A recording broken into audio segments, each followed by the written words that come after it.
sao ing ring shring ka la ring asakahala ring sakala ring sao ein kling ring shring Om.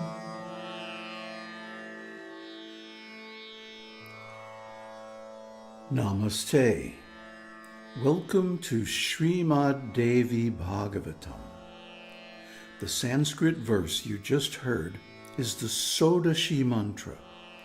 Sodashi mantra is the most powerful and beneficial Vedic prayer. It invokes the Shakti of goddess Lalita, also known as Tripura Sundari, Mahamaya, Durga, and many other names. Who is goddess Lalita? This Srimad Devi Bhagavatam is her story. Listen, and you will gain immense spiritual benefit.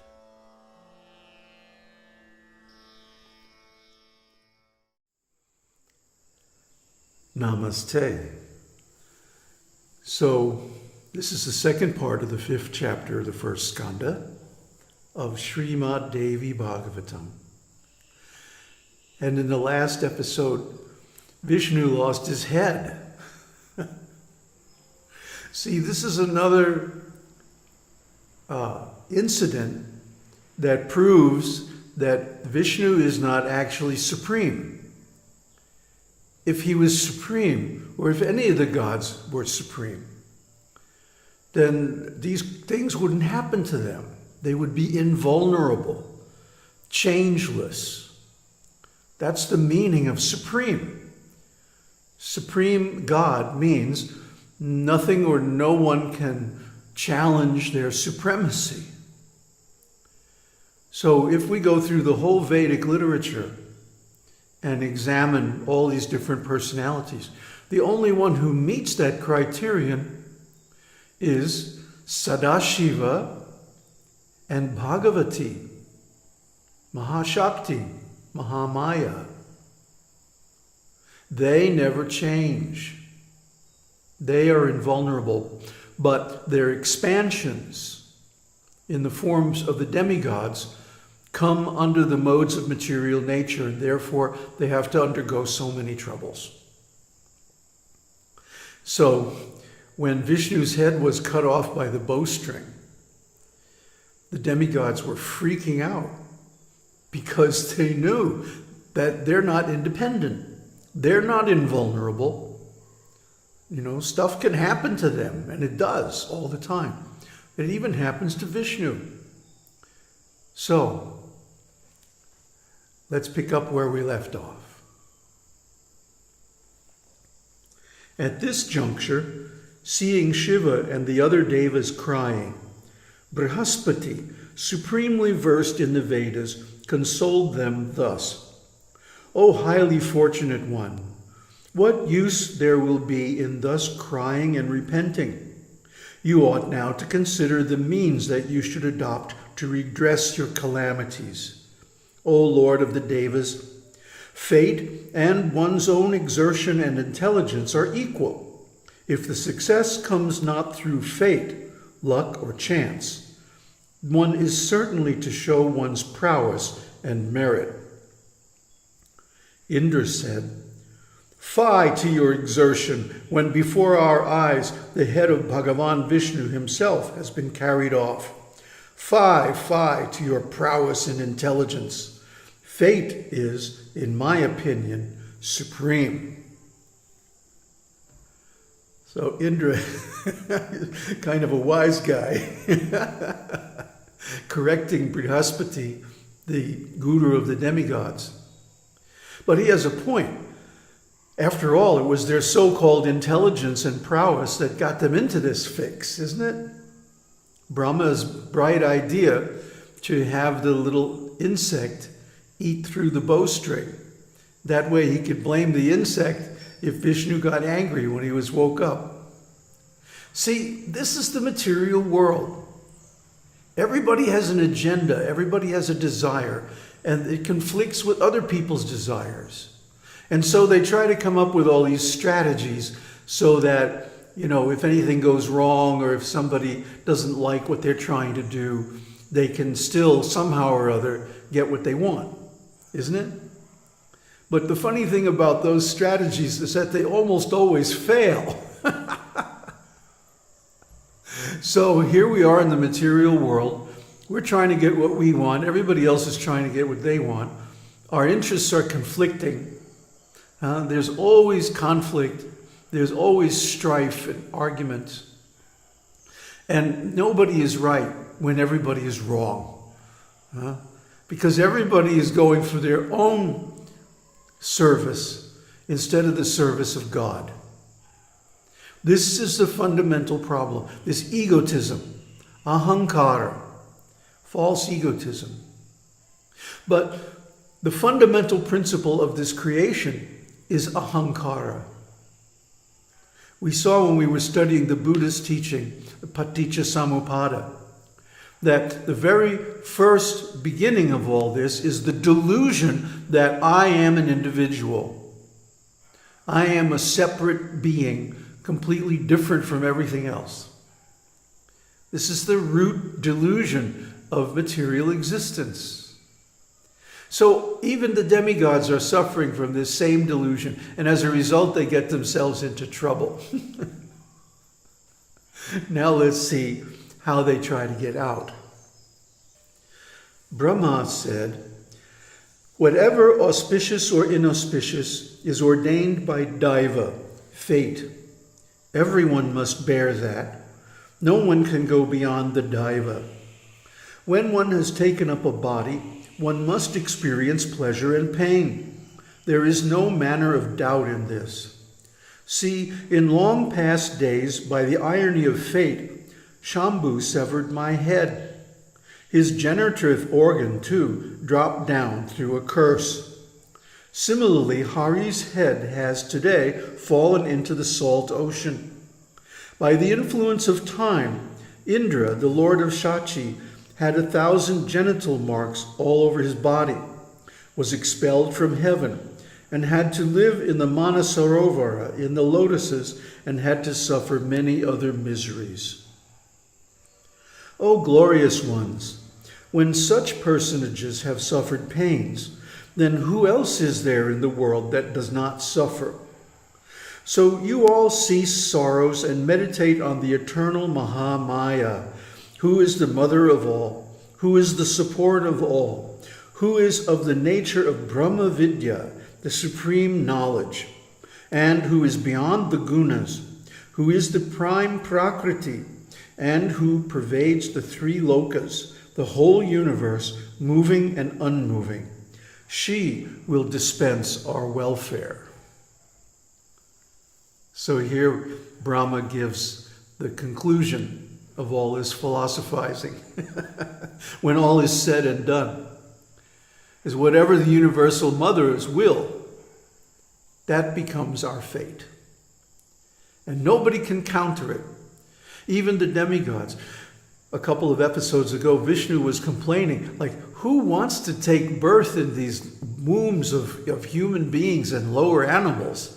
If I was independent, if I was really the God, then this kind of nonsense wouldn't happen to me. Why do I have to fight the demons for 10,000 years? This is agony. This is horrible, right? And then he gets a chance to take a little rest. And the next thing, the demigods come to him and they want to do a sacrifice. So they try to wake him up. And as a result, he loses his head. So really, Brahma is right. There's only one solution, and that is to approach the real transcendental goddess. Sadashiva, Brahman, is beyond all this. He's not concerned about all this in the least. That's her business. She is the consciousness. She is the manifestation. She is dev𝐢. She is fate. So if we want release from our troubles, we have to approach her. Sutta said, thus saying to the Devas, Brahma ordered all the Vedas that were incarnate there in their forms for the successful issue of the Devas' work. Brahma said, O Vedas, now go on and chant hymns to the sacred highest Devi Mahamaya, who is Brahma Vidya, who brings all issues to their successful conclusion, and who is hidden in all forms. Hearing his words, the all-beautiful Vedas began to chant hymns to Mahamaya, who can be comprehended by jnana and who pervades the world. The Vedas said, obeisance to the Devi, to Mahamaya, to the auspicious one, to the creatrix of the universe. We bow down to thee, who is beyond the gunas, the ruler of all the beings. O Mother, thou givest to Shankara even his desires. Thou art the receptacle of all the things. Thou art the prana of all the living beings. Thou art buddhi, intelligence, Lakshmi, wealth, shobha, beauty, kshama, forgiveness, shanti, peace, shraddha, faith, medha, intellect, dhriti, fortitude, and smriti, memory. Thou art the bindu, over the pranava, aum, and thou art of the nature of the crescent moon. Thou art Gayatri, thou art Vyahriti, thou art Jaya, Vijaya, Dhatri, the supportress, Lajja, modesty, Kirti, fame, Ichcha, will, and Daya, mercy in all beings. O Mother, thou art the merciful mother of the three worlds. Thou art the adorable, auspicious Vidya, knowledge benefiting all the lokas. Thou destroyest the universe, and thou skillfully residest hidden in the bija mantras. Therefore, we are praising thee. This is deep. Well, the Vedas are deep. The Vedas know all the secrets. See, the Vedas are the fountain of knowledge. This is why the demigods and the demons are differentiated, because the Devas follow the authority of the Vedas. The Devas act to support and propagate the Vedas. The demons are against the Vedas. They're only interested in their own welfare, and they want to make up some different philosophy based on their own speculation, according to their ideas and preferences. So that's why they always lose, usually catastrophically. And we're about to see this here on this planet, which has been taken over by the demons, and they're about to get kicked out by the results of their own actions. As always, they're creating such terrible karma, the whole planet is just going to smash them. So anyway, this contains some very deep secrets that the pranava, Aum, don't mispronounce it Om, because first of all, it has three letters, A, U, M, A, U, M, and each one gets a full beat. So it's not Om, it's Aum.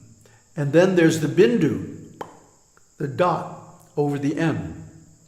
What does that mean? Well, in the pronunciation, it means a nasal termination. And without that nasal termination, the effect of chanting any mantra, especially a bija mantra like Aum, is temporary. It does not carry forward into the next life. It does not give an exalted destination in the next birth. It only can give limited benefits in the present body. So when chanting Vedic mantras, every Vedic mantra begins with Aum and should end with Aum. So by chanting Aum correctly, then one gets the maximum benefit. And then she also, the Vedas also mention that she is skillfully hidden in the bija mantras. What are the bija mantras? Well, you heard them at the beginning of the video. Aum, Shring, Hring, Kling, Ain, Sauhu. These are the bijas, the seed mantras. And each of them refers to a specific potency of the mother, of the goddess, Mahamaya, and brings out this energy. And it's hidden. See, it's different from the ordinary Vedic mantras. Like an ordinary Vedic mantra would be Aum Shri Mahamaya Namaha, something like that. But hidden within this Aum and these other bijas, Shring, Hring, Kling, Ain, Sao, there are the potencies of the goddess. The potency of Aum is Gayatri. And in a recent video, we went over the 51 manifestations of the Gayatri and the potencies of this tremendously powerful sound vibration. But you have to chant it properly. And that's why it'll be described later on in the Bhagavatam that one should always terminate the bijams with the bindu, the crescent moon and the dot. So you can see this in the Aum symbol. It's right there, the letter A, the letter U, and the bindu, the crescent and the dot. That's why we wear the bindu on our forehead, on the third eye, the Ajna chakra, to remind us of this. So you have to know the significance of it, and this is one of the great secrets of the Vedic knowledge. Brahma, Vishnu, Maheshwar, Indra, Surya, Agni, Saraswati, and other regents of the universe are all thy creation. So none of them is superior to thee. Thou art the mother of all things, moving and non-moving. O Mother, when thou dost will to create this visible universe, thou createst first Brahma, Vishnu, and Maheshwara, and makest them create, preserve, and destroy this universe. But thou remainest quite unattached to the world. Ever thou remainest constant in thy one form. No one in this universe is able to know thy nature, nor is there anybody who can enumerate thy names. How can he promise to jump across the illimitable ocean, who cannot jump across an ordinary well? O Bhagavati, no one amongst the devas even knows particularly thy endless power and glory. Thou art alone the lady of the universe and the mother of the world. We Vedas all bear testimony how thou alone hast created all this unreal and fleeting universe. O Devi, thou, without any effort and having no desires, hast become the cause of this visible world, thyself remaining unchanged. This is a great wonder. We cannot conceive this combination of contrary varieties in one. O Mother, how can we understand thy power, unknown to all the Vedas even, when even thou thyself does not know thy nature? We are bewildered at this. O Mother, is it that thou dost not know about the falling off of Vishnu's head? Or knowingly thou wanted to examine Vishnu's prowess? Is it that Hari incurred any heinous sin? How can that be? Where is sin to thy followers who serve thee? O Mother, why art thou so much indifferent to the Vedas? O Mother, why art thou so much indifferent to the Devas? It is a great wonder that the head of Vishnu is severed. Really, we are merged in great misfortunes. Thou art clever in removing the sorrows of thy devotees. Why art thou delaying in fixing again the head on Vishnu's body? So at this turn of events, even the Vedas are dumbfounded. Even the Vedas can't understand why she does the way she does. This whole universe and all these stories in the scriptures are all just her pastimes.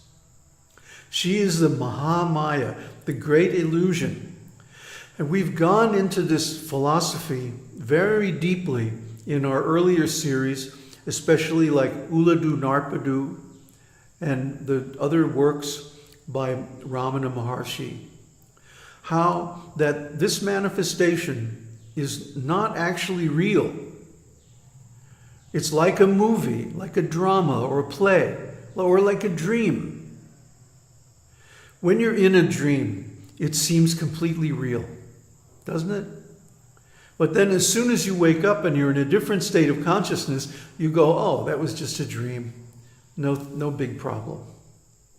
In the same way, when we're in this material world, it seems very real. Indeed. But once we shift our consciousness into the Turiya state, we can see that even what we call waking consciousness is actually just a dream. And because all these objects that we see are temporary, they can't have real existence. Although they appear to be factual, they are actually unreal. This is the verdict of the Vedic scriptures. So, if we want the highest benefit, if we want liberation, if we want enlightenment, if we want to see things as they really are, and be rid of the mental anxieties that are caused by doubt and uncertainty, we have to approach the highest Devi, the greatest goddess, who is superior even to the demigods like Brahma, Vishnu, Shiva, and beg from her deep teachings. Om Tat Sat. Om Shakti Om. Om Shakti Om.